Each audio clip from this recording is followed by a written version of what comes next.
So thank you again for joining us here today. As I was saying, so much of this festival addresses complex ways of working with space. Besides how it's treated in architecture and design, we're also grappling with space as an artistic and political concept. Just the very act of making space is charged with power and meaning. Not everyone is invited to make space. And if you're from a group that has historically not had that right or has been outside of those spaces, you end up having to fight for it and to snatch it from traditional sources of power. So I wanted to start with you, Siddhesh, and ask you.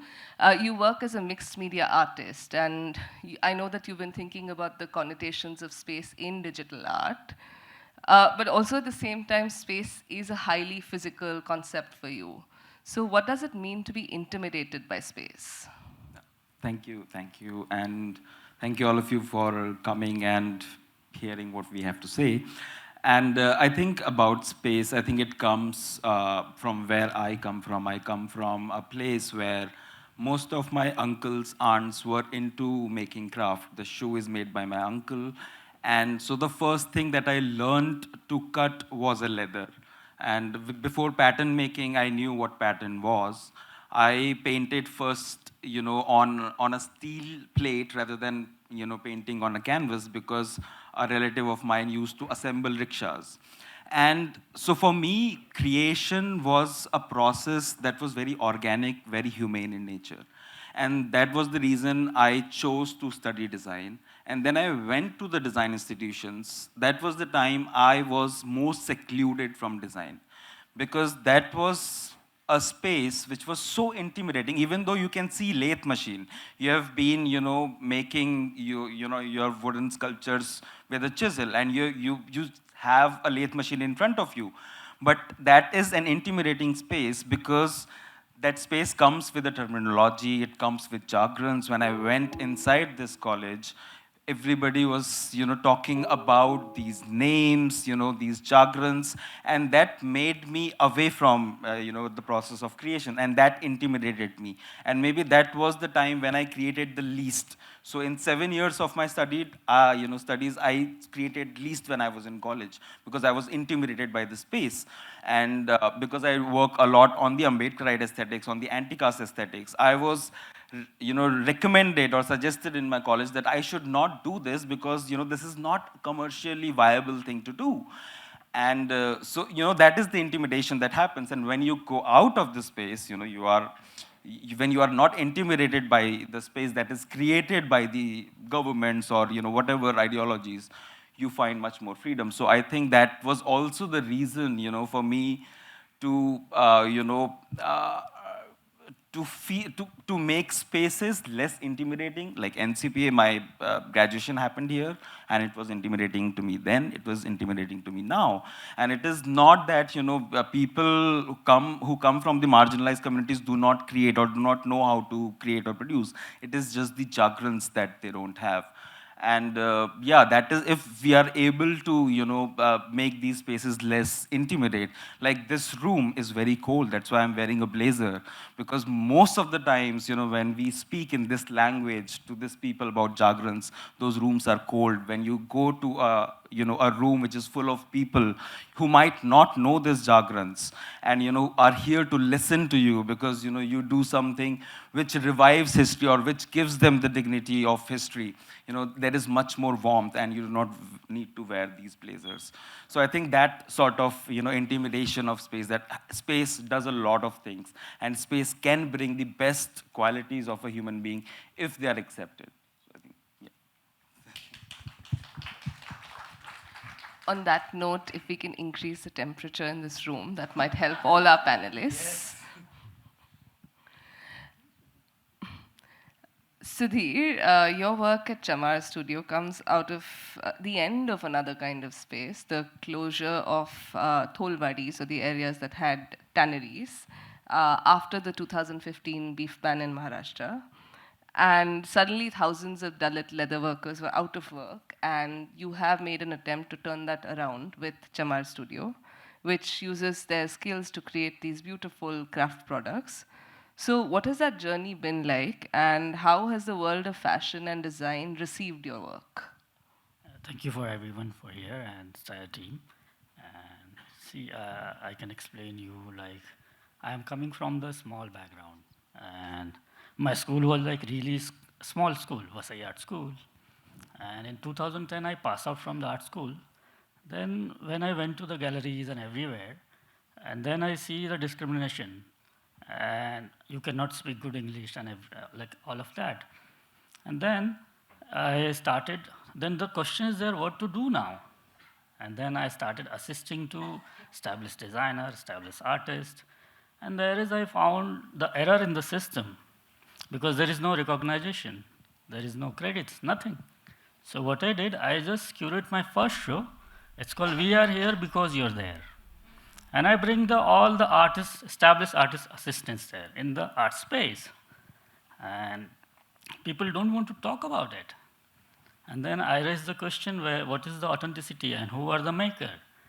And after that, I reach to the Dharavi, and then there is this beef pan came, and then I bring the Chamar project on the table, and people started talking about it. Like, so I think the ideas came there, the Dharavi is like recycle hub there. No one is noticing. It's a small, like, in the slums, like people having like small space, and they're still like skillful. They're working like really good, but there is no recognition. No one is understanding it. So I decided, okay, let's make a alternative of the skin, which can be no animal harm. And the idea is coming from the Dharavi, where is the recycle areas. And I introduced them with a new medium, how to work.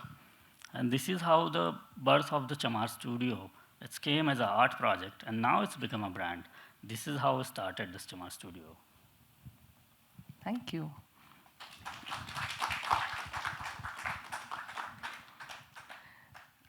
I will come back to all of you with questions, and I think there are questions emerging from what you're sharing with us today. So if all of you and any of you see me typing away, please know that I'm still in the panel and not sending secret messages to someone else. I wanted to come to the two of you, Poornima and Karnika. Often making space is purely a question of visibility. Like we're used to seeing people in certain roles and stereotyping them in these roles. तो हम बोलते हैं कि अच्छा ये लोग तो ऐसे ही करते हैं, मतलब वो सड़क पे है तो वो सड़क पे ऐसे ही दिखते हैं, हम उन्हें दूसरी चीज़ करते हुए नहीं देखते हैं. But at Aravani Art Project, you speak of how important it has been to see trans people on the streets, making a visible contribution to public space, to society at large, and in the process also claiming space for themselves. तो वो paint कर रहे हैं आप बाहर, वो आप उनको अलग अलग रोल्स में देख रहे हो और आपको ये दिख रहा है कि ये काम उनका काम है, और कभी कभी वो काम में भी मतलब वो प्रेजेंट है, वो अपने आप को उस काम में डाल रहे हैं. तो इन सालों में ये अरवनी आर्ट प्रोजेक्ट के लिए ये कैसा जर्नी रहा है? Hi, thank you everyone for being here. In a nutshell, Aravani Art Project started as a movement for transgender people to occupy public spaces apart from the work that they do. And this was very bothersome for me personally because I could see so much talent in them. And apart from what the media would always describe having sad lives or going through the struggles which exist for all of us, the joy and the happiness that exists within the community and their members was hardly showcased or hardly shown, which felt the need for us to actually focus on that, and also to do it in a public space, not to do it within a closed room, because I feel at that point of time, with discussion with all the transgender people who are also the reason why Aravani Art Project was founded, everybody felt the need to feel safe in a public space apart from being there only for their work. So they would tell me that they would feel very powerful only in the nights, which felt a little absurd and sad as well.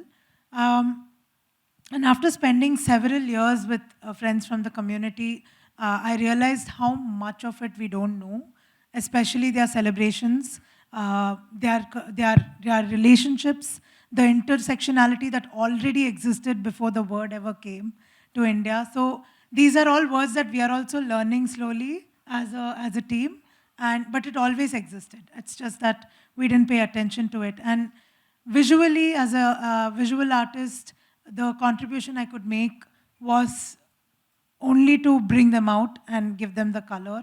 And apart from that, everything else is done by the team. And yeah, we are celebrating our 9 years now. Lovely.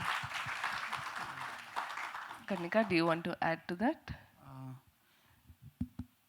मुझे भी 8 साल हो से काम कर रही हूँ Arwani art project में, और मैं जयपुर से आती हूँ जहाँ पर ट्रांस की विजिबिलिटी शायद ऐसी है कि सुबह 6 बजे करीब वो घाघरा चोली या साड़ी में निकलेगी, घरों में डांस करके, और दोपहर तक आ जाएगी. उसके बाद वो दिखते नहीं कि कहाँ आ गए, कौन है वो, किसी को नहीं पता. या तो वो अगर दिखेंगे भी तो लोग उनका आशीर्वाद लेंगे, और अगर रात को दिखे तो फिर उनका प्राइस पूछेंगे कि कितना लेती हो और कितने में चलोगी. लेकिन मैंने उस लाइफ को नहीं चूज़ किया, और इन 8 सालों में मैं आज सेल्फ थॉट आर्टिस्ट के तौर पे काम कर रही हूँ. और जयपुर में भी बहुत सारा जो पॉलिटिकल पार्टीज़ है उनके साथ उठना बैठना है, और ब्रांड एम्बेसडर हूँ नगर निगम हेरिटेज की. और तो विजिबिलिटी वहीं आई मेरी, क्योंकि मैंने खुद को बदला. लोगों का सोच को बदलने के लिए हम नहीं बने, हम खुद को बदलने के लिए बने हैं. लोगों का सोच हमें देखकर ही बदलेगा. अगर हम सोचेंगे कि हम सबको बदलना है, नहीं, हम सबको नहीं बदल सकते. जब हम खुद बदलेंगे तो शायद दुनिया अपने आप उस सोच में डल जाए कि हाँ ये वैसा है. तो वो चीज़ बहुत ज़रूरी है. Thank you. Thank you. ये आपने बहुत इम्पोर्टेंट बात की है कि हम पहले अपने आप को ही बदल सकते हैं, उसके बाद सोसाइटी को बदल सकते हैं.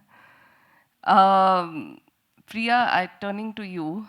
In the mainstream media, so much of how queer lives are visibilized is given over to advocacy, to like advocating for rights, for, you know, most recently for marriage equality, for instance, to say we're here, we exist, and we just like you to know that. Which is really very little to ask of the state or society, if you think of it. You do all of that, but at Gaysi Family, but you've also created a space for people's hopes and dreams and fears and anxieties, where you're allowing them to talk about the things that matter most to them, whether it's like the latest series of sex education, for instance, or you know, or like a sort of a music video or something that happened in their daily lives. So you're looking at what they enjoy doing, what shapes their worldview. So how has this vision of Desi queerness played out at Gaysi Family over the past 16 to 17 years? And I wanted to know, what role does a visual language have in shaping that vision? Thank you for the lovely question.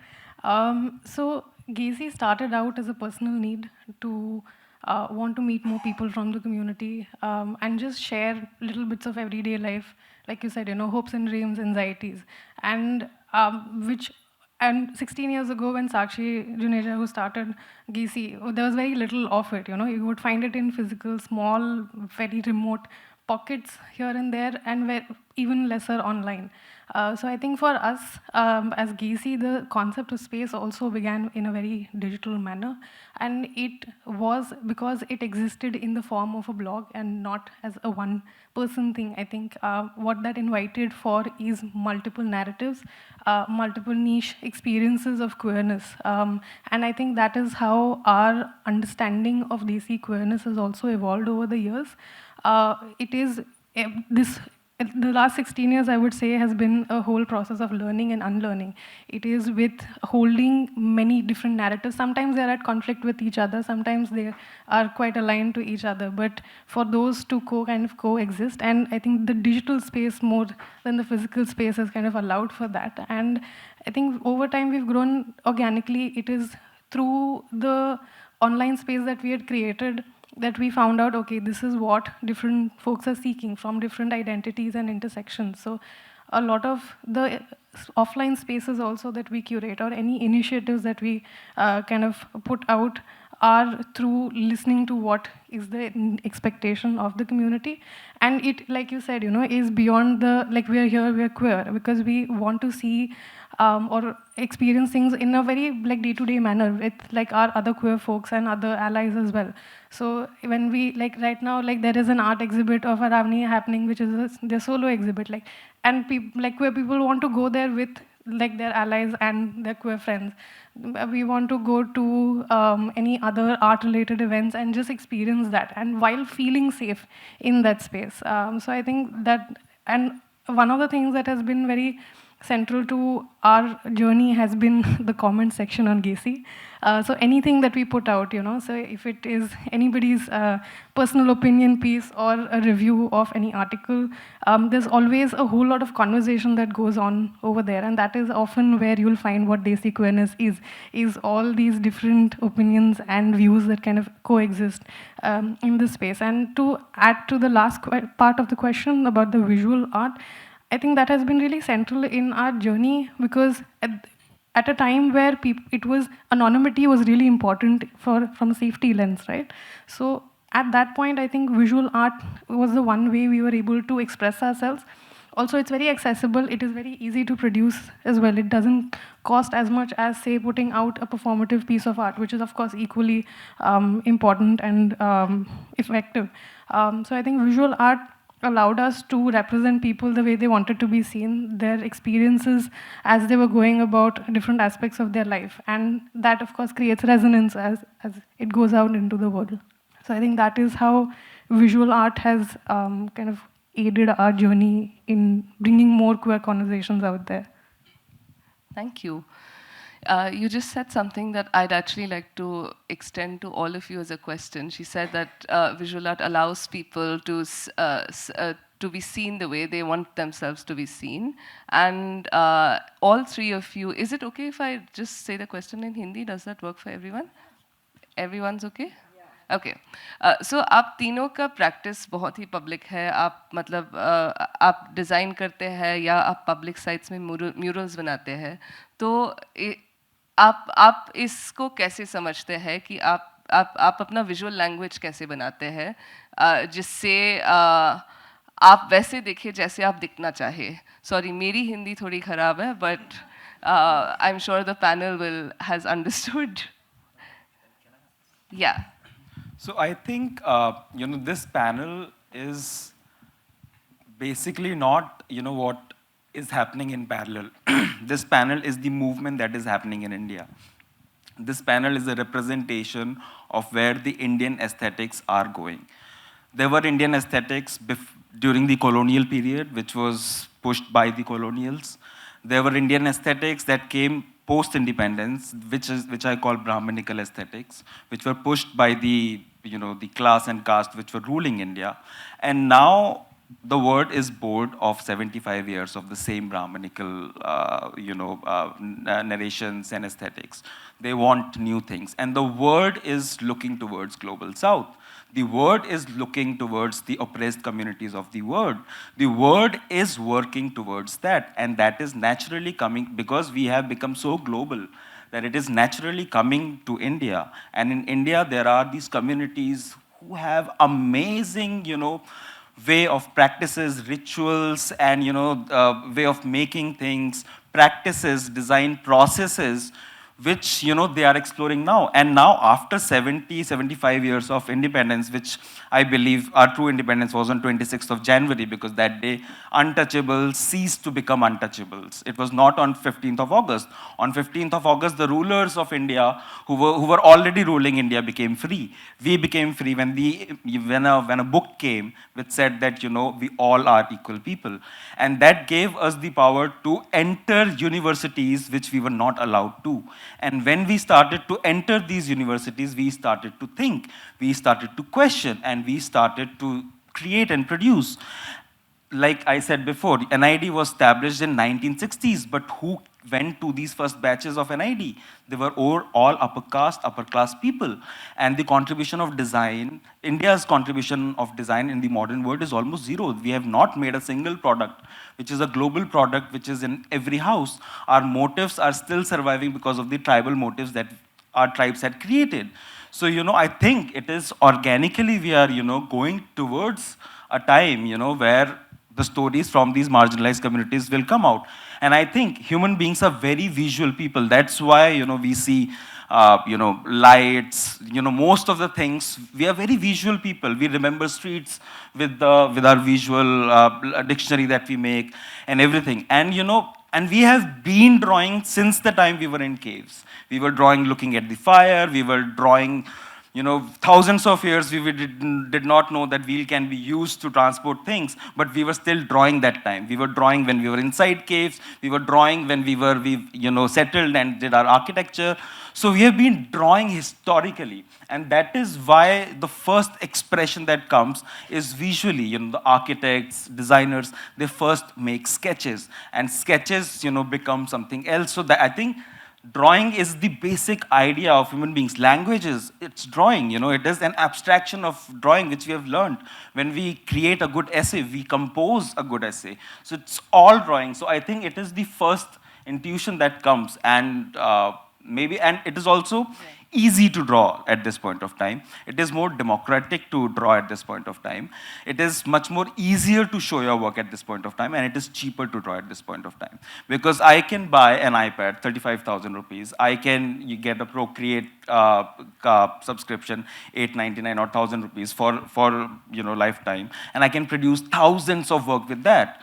Imagine, producing visual art with canvas and paints. It is a thing of privilege. And when I was in NID, people used to tell that, you do not talk to material, you do not, it is a poetry. No, it is not a poetry.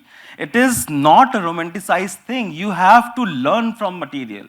The material, it doesn't have a spiritual soul. It has a property. And, and that was what we were taught when we were, kids, growing up, while we were making shoes and other things, painting on rickshaws. So I think that visual expression is a very human nature that comes. And that is why we are doing more on that. Yeah. Maybe we are not able to see it in architecture because it is much more expensive. But again, the architecture is also being challenged. The spaces are being challenged.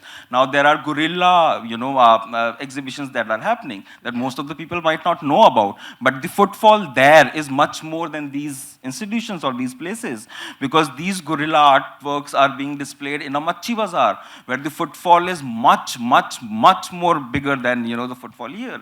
And they get inspired and make art. Art has never been, it has always belonged to the peasants. I was in another panel where people were discussing aesthetics of Bombay, how they are changing. If you see a person's house who doesn't live in those buildings which look same, you will find aesthetics. There are aesthetics of Bombay in these slums, in these small houses that exist. That aesthetics of Delhi exist in those small houses. These are the houses which can actually, we can learn a lot from each other and, do problem solving like the Westerners did, when they were good, which the Egyptians did when they were at their height, which, everybody has done. So I think we have the highest human resource, and I think this should be our, something which should make us feel powerful, that, we have so many people, so many young people, but I feel very pessimistic because most of our people are very cold. Because, again, I'm on that note, I actually have a story for you. So I volunteer with the Community Library Project in Delhi, which has some of your work. Yeah. And we also have a group of young artists who are members of the library. They're all in school or they've just, finished class 12. And they've been occasionally painting the walls of our libraries. And so far, their references have always been these Western masters from all sort of old dead white men from the 19th century or early 20th century. And a year or so ago, we had an incident where someone copied one of your works. Oh, and they took my permission. They took your permission. But yeah, so the backstory is that that happened before they took your permission, I think. But I think that demonstrates what you're saying, that like I feel like even in the act of saying, say, copying your work, it just makes the work more visible in a way where we've been used to doing this. हम ये van Gogh के साथ करते हैं, हम Mona Lisa के साथ करते हैं, लेकिन अब ये बेकरी प्रसाद के काम के साथ भी हो रहा है, which is amazing. Yeah. But I also wanted to extend this question to all of you कि ये ये एस्थेटिक क्या है, ये जो बदलता हुआ एस्थेटिक है, जो नया एस्थेटिक है, वो कैसे दिखता है? I actually just wanted to add one thing Ha. to what Siddhesh spoke about, which is about language and about visual. I think what that does is also it takes away me not knowing certain words, me not knowing how to read a certain piece of work, and it makes it completely visual. So you don't have to learn a language. So that way it becomes more decentralized in that sense, and also so it crosses into all spaces across the country, and I think that makes a lot of difference, because then like I'm not a person who knows how words, I'm least articulate, I feel, and for me that has always been a barrier in trying to communicate what I'm trying to say, what I am feeling. And I've seen that across with a lot of other folks as well. And the minute visual art comes into the picture, any kind of art that is not limited by language, it opens up for a lot more people to consume and then add to it as well. Yeah. I mean, for us, it's been a little different in terms of our journey, because we needed to bring a little bit of structure, because already there was a lot of no structure. And especially if we had to work with adults who are already doing certain work, and Aravani always wants to work with the trans community who are into begging and sex work specifically. The structure was much more required, because there needed to be a direction for them, because they were feeling very lost and art was very intimidating in general. So the structure was important, so we started with shapes and colors, and then the forms happened, bringing these shapes and colors together, and we've not complicated it more unless they want to explore it as a form, and it's not anybody's. And at the same time, I think language has been a barrier always, so we also don't use it much, because most of the women we work with are not, are not comfortable with writing or reading, and perhaps have not finished their education, and we don't stress on that. And since we had to make it as less intimidating as possible, we had to simplify it as much as possible, and we really never thought that it would be liked by so many people, and the kind of support we've received after that for our artwork to be in different public spaces or inside corporate spaces where they would have never imagined going.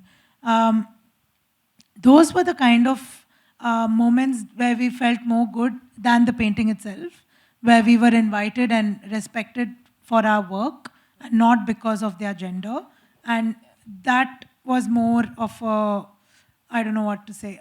It happened because of our visual art, but that process was much more powerful for us. जब हम काम ही करते हैं तो हम लोगों को बुलाते हैं अपने पास कि आओ हमारे साथ काम करो। क्यों ज़रूरी है हमारे साथ काम करना? क्योंकि आप लोगों ने हमें कभी देखा नहीं है काम करते हुए, आप लोगों ने कभी बात करने की कोशिश नहीं किया, सिर्फ या तो आपने हीन भावना से देखा हमें, या फिर सोचा छोड़ो इसको अपने हाल में जीने दो। लेकिन जब हम आपको काम करने बुलाते हैं, हमारे साथ वॉलंटियरिंग करने बुलाते हैं, तो हम चाहते हैं आप हमें समझो। हम आपसे दया नहीं चाह रहे कि हमें दया करो या हम पे और कुछ एहसान करो, हम चाहते हैं आप हमें समझो, ताकि आप नई जनरेशन को टीच कर सको कि ट्रांसजेंडर क्या होता है, वो क्या कर सकती, वो भी इंसान है। क्योंकि हमारे माँ बाप की जनरेशन को तो पता नहीं ट्रांसजेंडर क्या होता है, उन्हें तो इतना पता है कि वो बस बधाई बस्ती वाले और गंदे लोग हैं, उनसे बच के रहो नहीं तो उठा ले जाएंगे। तो वो थॉट को चेंज करना बहुत ज़रूरी है, और वो हमारे आर्ट प्रैक्टिस में भी दिखता है। हम कभी भी पब्लिक स्पेसेस में जब पेंट के लिए जाते हैं तो शुरुआत में हमें दिक्कतें होती, क्योंकि लोकल गैंगस्टर जो गुंडे होते हैं, वहाँ के ठेकेदार होते हैं, वो आके बोलते क्यों आ रहे हो तुम इधर, तुम्हारा जगह नहीं है, ये स्पेस तुम्हारे लिए नहीं है, तुम्हारा स्पेस कहीं और है, तुम वहाँ से जाओ जहाँ बिलोंग करते हो। लेकिन धीरे धीरे जब वो आर्ट क्रिएट होने लगता है, जब हमारी कम्युनिटी रोज़ आके वहाँ पेंट करने लगती है, और उनका जो धारणा रहता है वो चेंज होने लगता है उनके लिए, वो हम फिर उनके लिए एक आर्टिस्ट के तौर पे दिखने लगते हैं कि हाँ ये लोग भी आर्टिस्ट है, ये कुछ क्रिएट करने आए हैं यहाँ पे, अपने जो ये काम करते हैं वो काम नहीं करने आए। तो वही बदलाव हमें भी चाहिए कि हम एक झटके से सबको नहीं बदल सकते कि आ जाओ हम सबको बदल देंगे, कि हम इस चीज़ पे इतना बड़ा हम महल खड़ा कर देंगे कि हाँ भाई हम लोग हैं। नहीं, हम धीरे धीरे बदल सकते हैं, जिस तरह लोग स्वीकार करेंगे उस तरह से हम उस चीज़ को बदलना चाहेंगे। Thank you. हाँ, मैं ये भी बताना चाह रही थी कि जब हम आर्टिस्ट के बारे में सोचते हैं, हम सोचते हैं कि ये मतलब कलाकार है, ये थोड़ा सा अपने सोच में रहते हैं, खोए रहते हैं, वो अकेले काम करते हैं। वो सबसे इम्पोर्टेंट है कि वो अकेले काम करते हैं। जब आप इनका काम देखते हैं तो इनके फ़ोटोज़ भी देखते हैं तो वो देखेंगे कि हर पेंटिंग के बनने में वो इतनी बड़ी म्यूरल होती है, तो हर म्यूरल के बनने में इतने सारे लोग साथ में काम करते हैं, तो उनका कलेक्टिव ओनरशिप है। और वो भी इम्पॉर्टेंट है देखना, जैसे आप बोल रहे हैं कि हम भी आर्टिस्ट हैं और हम साथ में भी आर्टिस्ट बन सकते हैं। ऐसे नहीं कि हमें अकेले रहकर उसी स्टीरियोटाइप को अपना कर आर्टिस्ट बनने की ज़रूरत है। If you want to respond to that question, once you do हम फिर Q&A शुरू कर देंगे। I can see that India has the potential to be leader in the luxury, but there is no recognition and the sector is not organized completely. We have to respect for the craft people. वो कौन बना रहा है, कहाँ से आ रहा है, ये पता ही नहीं है किसी को। और लोग वहाँ विदेश में जाके बाहर वहाँ बैग खरीद सकते हैं, बट इंडिया के क्राफ्टमैनशिप को नहीं अप्रिशिएट किया जाता है। क्यों? दैट्स माय क्वेश्चन ना, कि यहाँ पे क्या क्राफ्ट की स्किल में कोई कमी है, या लोगों में, या फिर वो दलित हैं, या फिर वो निचली जाति से आते हैं बनाने वाले लोग। ये क्वेश्चन है मेरा। Thank you. मैं ये मतलब आई थिंक ये आप बहुत इम्पॉर्टेंट है कि आपका स्टूडियो का नाम ही चमार स्टूडियो है, तो आप मतलब सीधा सीधा वो हमें आई थिंक ट्रेडिशनली सालों से दलित कम्युनिटी को छुपाना पड़ा है कि हम दलित हैं। तो ये इम्पॉर्टेंट है कि हम बस उसको सामने रख रहे हैं और फिर हम ऑलमोस्ट सोसाइटी से एक्सेप्टेंस डिमांड कर रहे हैं आई गेस। और वो पाथ ऑफ कोर्स इजी नहीं होगा, वो बहुत मुश्किल होगा। काफ़ी मुश्किल है यहाँ पे तो, मतलब यहाँ पे तो एक स्कूल भी था जिसे तोड़ दिया गया जहाँ हम काम करते थे, तो उसके बारे में कोई आवाज़ नहीं उठाता है, उसके बारे में कोई बात नहीं करना चाहता है। सो ये सारे डिफ़िकल्टीज जो है to create a craft here, just it's a basic struggle here to create a craft. तो कितना, अगर imagine we have the spaces to hang out with artisans, incubator centres, तो बहुत सारी चीज़ें बना सकते हैं और we will be a leader from here. Thank you, everyone. I think we also have to think about, and I'm going to open this up to the audience for questions now, to what needs to change to make this possible, to make this not just the margins as we say it, but the mainstream. What needs to change for that to happen? And with that, I invite questions from the audience. Yes. Hi. I'm Leena Kejriwal. Poornima, I don't know if you know, very long back, we worked on the Missing Public Art Project. So I'm actually a fellow public artist, but I'm here to hear what others are doing. What I think is really lacking today is, and I really would love us to address and see how we can solve it, art has moved out of the gallery spaces, and I think we are the biggest load bearers of that. We love it that way, and we are refusing to enter into the white cubes anymore. So how can we make this a more organized space? How can we have more, if there are any systems or any processes, or, because I'm doing my own guerrilla art, we have Aravani doing their murals, we have everybody here doing their bit. So is there any more organized space about how one can really tap into community building? Because what we all are doing is community building. And public is a huge draw for us. We don't want to be in galleries. So community building, if there is any structure, or if there are any government benefits for this kind of thing, is the government supporting this? I'd love to know, and I would love to see if any of you've tapped into that. No, there's nothing from the government, as far as I know, at least from the past 10 years. We, in fact, whole of last year, or just after the lockdown opened up, we got to paint the metro pillars in Bangalore, and because of which I assumed that they'll, offer us some space, because the metro stations are huge for no reason. And they have a lot of shutters and these rooms. And when we approach them saying, give us one room, because we are even now desperately in need of a studio space, because the community is growing, and we don't want to tell no to them, obviously. And they asked us to give 3 lakhs per month. And even though we told them that it's not a commercial thing and it's any metro station is fine, so that again the trans women can take a metro and come there, it was in vain. So actually, I don't know.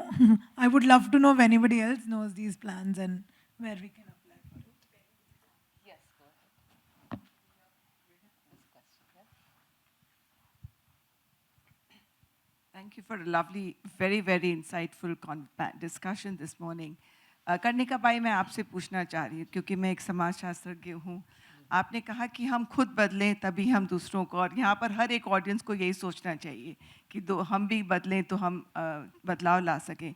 लेकिन आपने जब ये सोचा कि मैं बदलूँगी, आपके जो इर्द गिर्द लोग थे, आपने भी काफ़ी डिफ़िकल्टीज़ हुई होंगी, काफ़ी परेशानियाँ हुई होंगी, और आपके साथ में भी हैं, उनको भी समझाना कि अगर जब तक हम नहीं बदलेंगे, तो उसके बारे में ज़रा बताइए.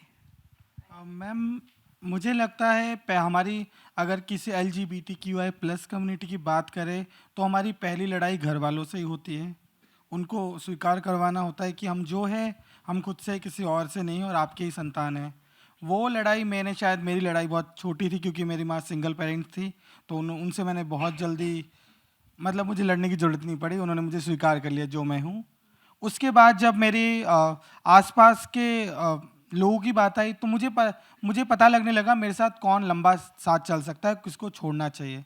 तो मैंने वो बहुत जल्दी क्विकली डिसाइड किया कि मुझे इन लोगों के साथ नहीं रहना, क्योंकि ये मुझे उस वे में नहीं स्वीकार कर सकते कि हमें कभी कभार अपने बहुत चहेते लोगों को भी छोड़ना पड़ता है, क्योंकि खुद की आइडेंटिटी बहुत ज़रूरी है. अगर आपने खुद की पहचान के लिए नहीं लड़ाई करी तो किसी के लिए आप क्या लड़ोगे.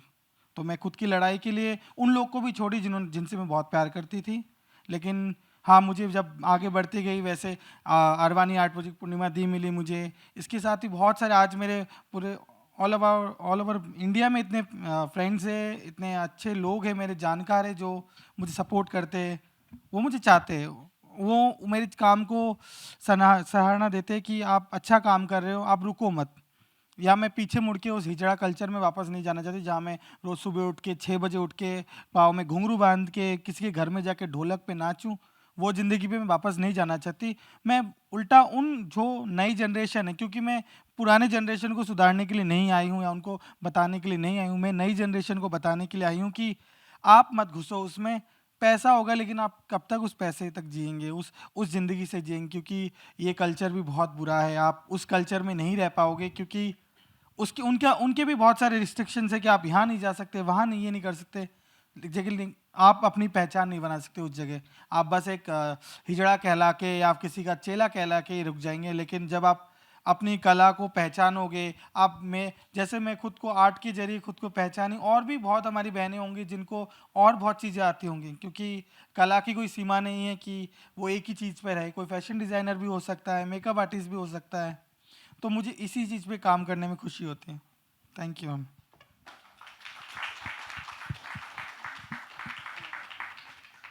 Here.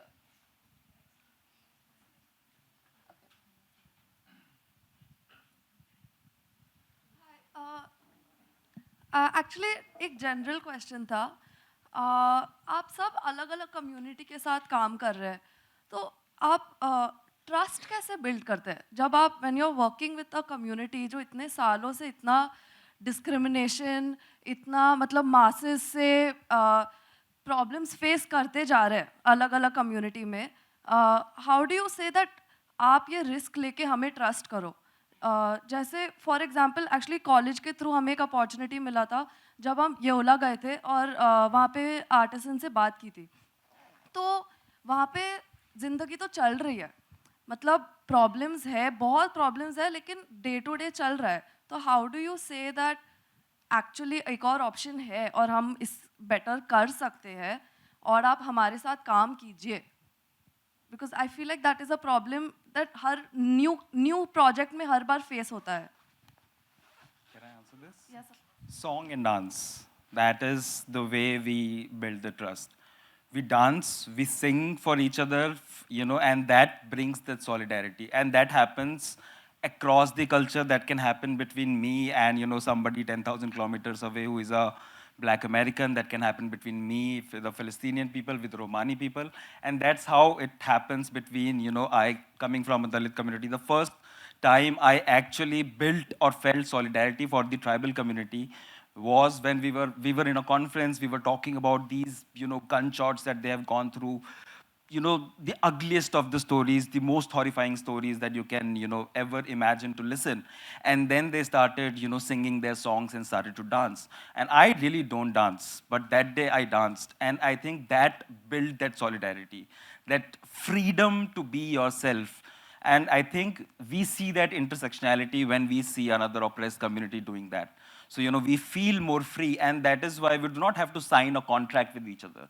We just have to sing a song or, do some steps together. Sudheer, do you want to respond to that as well? जहाँ पे कोई source नहीं है, वहाँ पे trust अपने आप build हो जाता है. Exactly, सही, एकदम सही बोला. जहाँ पे कोई source ही नहीं है, वहाँ trust अपने आप build हो जाता है. But just to add to that, of course, music and dance makes a lot of difference to opening up any space and making somebody feel safe. I think to add to that is the fact that there has to be consistency in any of these actions. That is how you build that trust. So if you're going to say we're going to sing and dance, but you have to sing and dance at a consistent pace. That is when people know, okay, you're going to show up. So I feel okay with showing up in that space. So I think you can do anything. You can change song and dance to poetry or anything else. But if you do it consistently is when somebody is going to feel safe. Otherwise, it's going to be like, I don't know when this is going to happen, and that throws people into a lot of anxiety. Thank you. That consistency is key. We have one last question, and since we have a minute left, we'll take that and end with that. Thanks so much for this panel. Actually, I have a question for the organizers. And before that, one small comment. Poornima, you talked about the metro station being so large. And when you think about public space and new constructions, and that largeness is reserved for people who can pay more. And that's just something to think about, because why is it that you can't even have a small space within that to organize yourself? So somehow when public space is being designed and urban spaces are geared towards middle classes and upper middle classes, and that's something any design student, any architecture people should be keeping this in mind. Following from that, the question I have is actually to the organizers. What made you have this panel? Is this concept something new to have this kind of a panel from, the subaltern, as we call it? Or has been happening this in the past as well? Or because again, it seems like we must be very careful about tokenizing spaces, and how can we have, these are all places of power, so how power is distributed and who gets to speak where. So how did this panel come about? Thank you. Of course, this is not the first time such a panel has been constituted, and I think it's important for such panels to keep being visible in these spaces, and for us to keep learning from them. I feel like, and as we go along, I feel like we're also still learning about how we might be tokenizing things and how we shouldn't be working. But I think visibility is key, as long as we literally sort of keep these things in the public eye, because otherwise entire festivals can go by, and you talk about and especially at an architecture and design film festival, you might spend an entire film festival talking about really sort of cool, fancy buildings and not acknowledge the people who've made them necessarily. Yeah. We have a small comment from Santa, and yeah. But I would like to add something to it, to what you said. I think,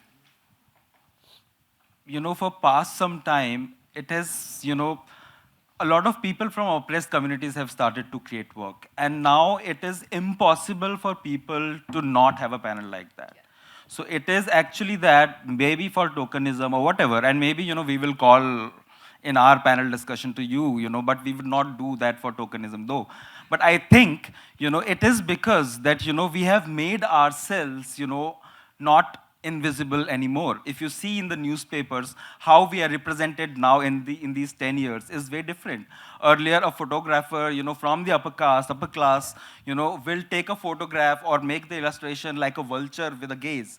now when the story comes about the oppressed communities, they themselves, represent it. And I think that is why, even they do not want us, they will require to call us. Thank you, but I do. Hi, everyone. I'm Samta, Ranjana, and and one more collaborator. We worked on this entire talks program. And I'm so glad that you asked that question. Thank you. Because while at the core of this festival, it is an architecture and design film festival. We have a lot of films showing.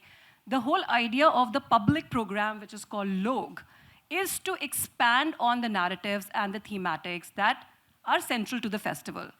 But I just want to share the genesis of this particular panel, because maybe that will explain where we are coming from, and we are very, very open to any feedback and criticism. So when we were talking about this particular panel, the idea is that architecture itself is a discipline and a practice of making space. It occupies space, right? But when you talk about space, and with all that we are reading and seeing happening around us, it's no more a physical space that we're talking about alone. So we were wondering, how do we expand the very idea of space through our festival, which goes beyond brick, mortar, concrete, steel, glass, and things like that. And hence we wanted to talk about the political idea of space, the political ideas of identity, the kind of struggles that people are having. I do want to add one thing, that I don't want to say that anybody's struggle is bigger or smaller than somebody else's. People's struggles that they are struggling in that moment seems biggest to them. I'm sure all of us have our own struggles. Mine may seem big or small or whatever, but I'm also a single woman from a minority community who's lived in a city of Bombay for 10 years, always struggled to find a home to rent. So that sounds like a very tiny thing, but the fact that we truly believe that everybody who is struggling or who is pushed to the margins, the idea is not to fight our wars alone. The idea is, how do we kind of intersect and come together and understand each other and extend solidarity not as a fashionable word, but as a verb, as an act of doing. And hence we thought, we were very conscious that we don't want to do this panel in a way that it looks like it is tokenistic, or it looks like we're putting somebody on display. So it is at par, and it is done the same way as every other panel in this festival has been done. And any criticism and feedback is very, very welcome. Okay. Look, I cannot contribute to any of this, except that I have been involved with the LGBT community and with Kashish for ever since it was established. And I still am, on the advisory committee of that. And the amount of talent that one sees in every sphere, not just singing and dancing, but in designing, in architecture, in painting, in writing, in poetry. And some of my best friends are from there. Of course, they all belong to an upper educated class of people.